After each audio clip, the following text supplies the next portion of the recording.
Hi అందరికీ. మేము నిన్న అనుకోకుండా ఆవకాయ పచ్చడి పట్టుకోవడానికి రెడీ అయిపోయాము. మాకు తెలిసిన వాళ్ళకి మామిడి చెట్టు అయితే ఉందండి, మామిడికాయలు కోస్తున్నాము కావాలా అని అడిగారు. అప్పుడు మా మాయ ఎందుకు వద్దు ఇప్పుడే వస్తానని మిట్ట మధ్యాహ్నం వెళ్ళి 30 కాయలు కొని తీసుకువచ్చారు. ఇంకా మామిడికాయలు తెచ్చిన దగ్గర నుండి మా తిప్పలు చూడాలి మీరు ఎండలో.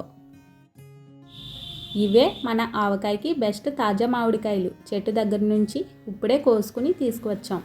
ముందుగా ఇవన్నీ బాగా కడుక్కోవాలి. నీళ్లు ఒక చుక్క కూడా ఉండకూడదు కాబట్టి పొడి క్లాత్తో బాగా తుడుచుకోవాలి. చూడండి మామిడికాయలు కాదండోయ్, ఇవి ఆవకాయ హీరోలు. చెట్టు మీద నుంచి డైరెక్ట్గా కాస్ట్ చేసి తీసుకువచ్చాం.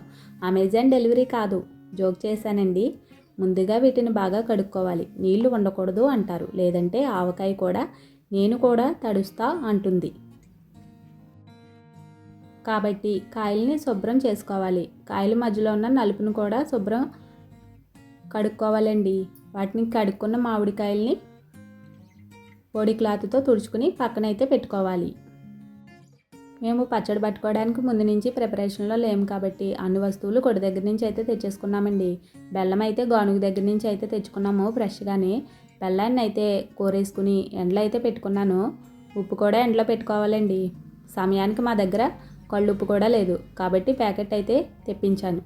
కళ్ళుప్పు, బెల్లం ఎండలో అయితే పెట్టుకోవాలి.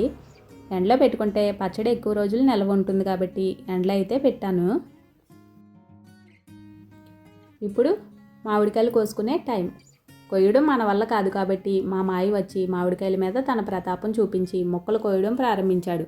ఒక్కో మామిడికాయని కోస్తూ ఉంటే మేము మొక్కలోని జీడు తీసి మొక్కలని శుభ్రం చేశాము. అలా కూర్చుని ఒకరికొకరు తిట్టుకుంటూ జోకులు వేసుకుంటూ మొక్కలన్నీ కోసేసాము. మొక్కలన్నీ శుభ్రం కూడా చేసేసామండి.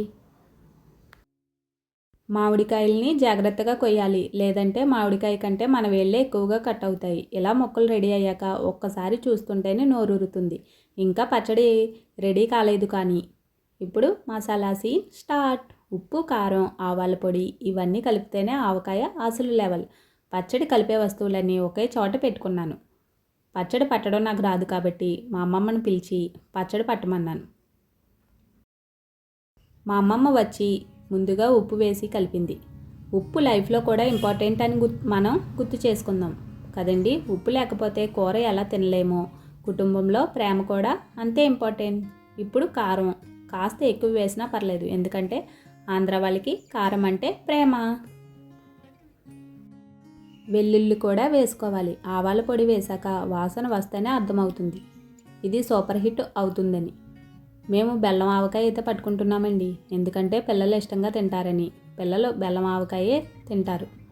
అన్నీ వేసిన తర్వాత ఇప్పుడు చేతులతో కలపాలి. గరిటె వాడితే ఫీలింగ్ రాదు కదా. దానిని 2 భాగాలుగా చేసుకున్నాం.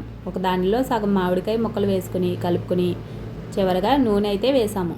అది వేసిన వెంటనే ఈ పచ్చడి నేనే స్టార్ అని మెరిసిపోతుంది. ఇలా అన్నీ కలిపాక మన ఆవకాయ రెడీ. ఇప్పుడే తింటే కాస్త కోపంగా ఉంటుంది, 2 రోజులు ఆగి తింటే ప్రేమగా మారుతుంది. ఇప్పుడు పట్టిన ఆవకాయని మూత పెట్టి 2 రోజులు ఉంచితే మసాలా ముక్కల్లో పులుపు బాగా దిగుతుంది. అప్పుడు అసలు టేస్ట్ వస్తుంది. ఇంట్లో చేసిన ఆవకాయ రుచి ఒక్కసారి చూస్తే బయటివి తినాలనిపించదు. మిగిలిన నూనె వేసేసుకుని పచ్చడి అయితే పక్కనైతే పెట్టేసుకున్నామండి. పచ్చడి కలిపిన పళ్ళెంలో అన్నం కలుపుతానని మా ఓడైతే అన్నం కలిపి ముద్దలైతే మాకు పెడుతున్నాడు. ఎక్కడైనా అమ్మలు పెడతారు, ఇక్కడైతే మా ఓడైతే పెట్టేస్తున్నాడు. నేను ఆ ముద్ద తిని సూపర్ అని చెప్తున్నాను. వేడి అన్నం, ఈ ఆవకాయ, ఇంకేమీ అవసరం లేదు. నా వీడియో నచ్చితే కనుక లైక్ చేయండి, సబ్స్క్రైబ్ కూడా చేసుకోండి.